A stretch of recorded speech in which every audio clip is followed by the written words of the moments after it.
Hey, this is Don from Padlock Technologies again with another video. This time, got a question about guest access with Cisco ISE. Now, you can do guest access on other, NAC solutions, but since I specialize in Cisco ISE, we're going to talk about guest access on Cisco ISE, and I'm going to compare the three type of portals that can be presented, and I'm going to tell you what's the most secure method versus the least secure method. Now, as we move down the scale from most secure to least secure, we're going to also talk about operational headaches, right? Like what's going to be the most headache to implement, and then what's going to be the least, right? So you're going to know that right off the bat. If it's the least secure method, it's probably the easiest to implement. If it's the most secure method, it's probably the hardest to implement in terms of our administer in terms of like maintenance and operational stuff, right? But again, it's really depends on your risk appetite and what you want to control. Now, before we get into this, because this is going to be a whiteboard session, if you like this video after you watch it, don't forget to please share, comment, like, and subscribe to the channel. I'm getting them subscribers up, and I really appreciate if you like the video, you just subscribing to my channel. Doesn't cost you anything but a click of a button. So now let's go into the lab here. Well, not even the lab. Let's get it on the whiteboard and actually go over the portals. All right. So today we are talking about guest access, right? Via ISE. Now, first things first, can you do it on wired? The answer is yes. Do you do it? Do most people do guest access on wired? Absolutely not. There is really no point to do guest access on wired. You really want to go for guest access on wireless. So from a design perspective, this is one of those situations that yes, ICE can do it, but you probably shouldn't do it, right? Again, you can do it on wired, but I wouldn't suggest it.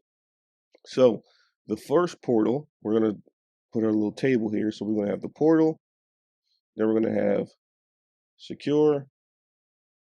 I just straight up didn't spell that right. And then administration. So admin.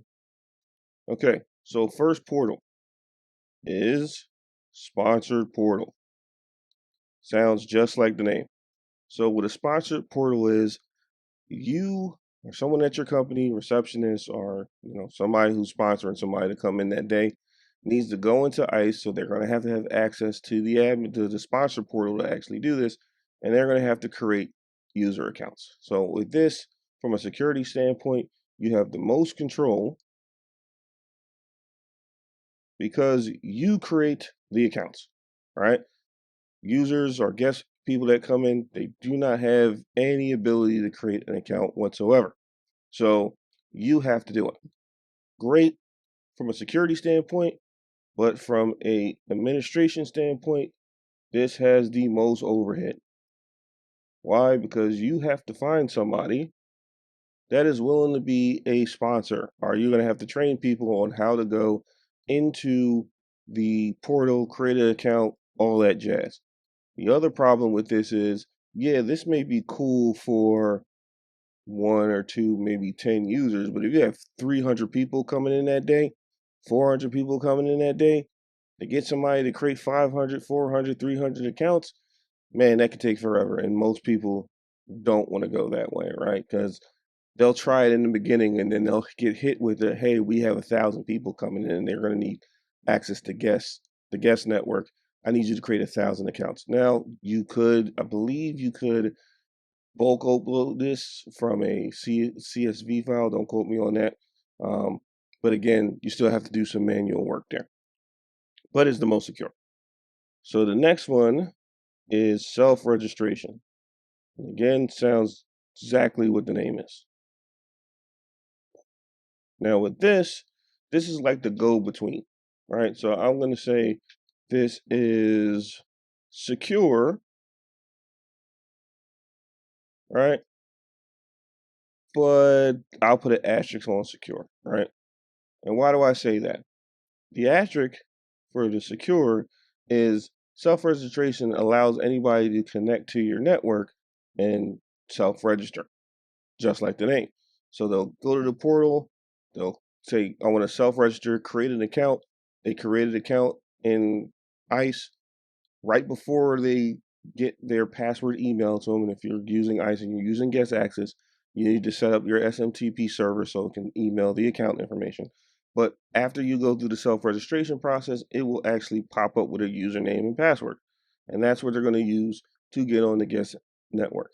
Now, from an admin perspective, this is, I would say, it has moderate overhead. Why? Because now you have to tell people how to go through the self-registration process. So it's not as bad as sponsor, where you have to have somebody constantly creating these accounts, but you also have to show people how to go through this. And if someone's just coming in and they have to go to the self-registration process, they may ask, how do we do this? What am I supposed to fill in? Stuff like that. So now you have to train people on how you get on your guest network, right? And then last but not least is the easiest to implement, but the least secure. This is hotspot athletes. And you want to think about this as something like a hotel, right? Or Starbucks, or this is usually like AUP and a button that says, okay, if you click this button, you agree to the AUP. So from a security standpoint, this is the least secure method, least secure, right? Because anybody can come in, get on your guest access, click the AUP, go through and get internet access perfectly fine, right? From an admin perspective, low overhead because you're pretty much not involved in any of this, right? Once they click the button there to go through the COA process or CWA process, and the COA kicks in and gives them the guest flow access or the guest flow condition, and they get on the network, you're pretty much as a network admin out of the picture at that point. Problem with this one is, again, it's the least secure method, and anybody, including their grandma, can get on your network. Why? Because it's literally AUP and click, right? Now, in ICE, there are some ways, some stipulations. You can change the portal settings and stuff like that. Um, but again, hotspot access is pretty much, hey, click the button, you're on the guest access.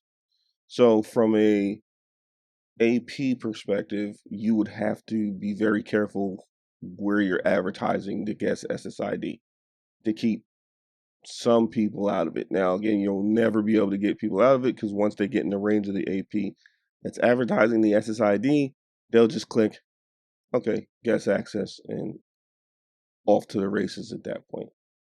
So now that I laid this out from a portal perspective, which one would I recommend? So from a security standpoint, I would always recommend sponsor because you have the most control out of all of them. Now, if you don't want to deal with this part, which is the administrative overhead that you have to create these accounts, then the next one is self-registration. But again, you can't get everything you want. So if you go with the self-registration method, it's still secure because they have to self-register. But again, with these two here, anybody can pretty much go through the process, right, to get on your guest network, right? All they have to do is self-register, right? Or click the hotspot AUP and go about your business at that point, okay? So if you're going to implement this, usually the sponsor, usually what happens, and I've seen this a couple of times, is the receptionist is always going to be the sponsor. So, hey, we got such and such a users, 100 users coming in, they all need accounts. We need you to create these user accounts and email it to them. In fact, if you go to a Cisco conference or something like that, or you go somewhere and you're going in a Cisco building, they usually do the sponsor portal, and you'll get the day before you get there, you'll get an email with your username and account, and then that's what you're going to use for the guest access once you get there.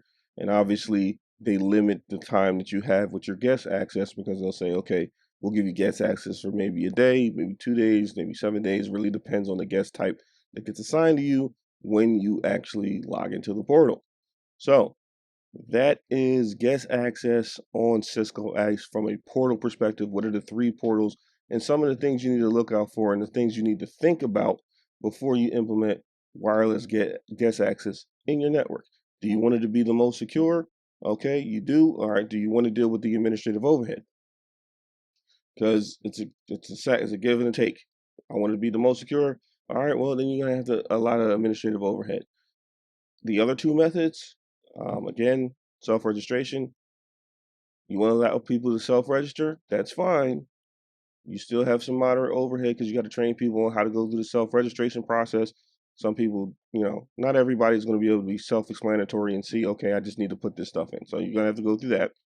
And then hotspot access is pretty much AUP and click a button, meaning anybody that's in range of your SSID will just click the button, accept the AUP, and then they're off to the races. So this is Don from Padlock Technologies again. I hope you enjoyed this video. Like I said before, if you did like this video, please don't forget to share, comment, like, and subscribe. Hope you enjoyed it. As I like teaching it. Thank you, and have a nice day.